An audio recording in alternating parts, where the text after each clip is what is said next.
mbui maduoko chien weche mibadhi e kind joma dwaro chudo.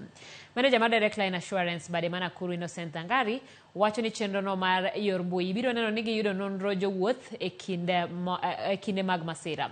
Noloso nyasi chwalo puonj ewi weche okumba e boma mana Kuru kama maloyo kembe 30 mag okumba thieth noromo mar chwalo tiegruok. We have media house who want to have a 2 minutes live.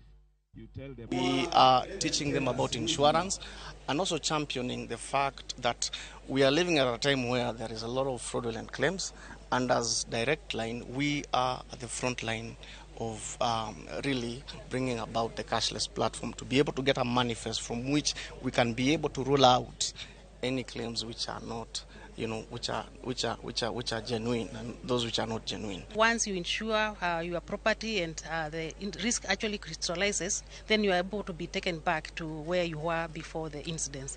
So it's very important that the public understands the importance of insurance. It is incumbent on the insurance industry to seek ways of covering these new risks as they navigate the emerging business landscape that may have escaped policymakers in the industry.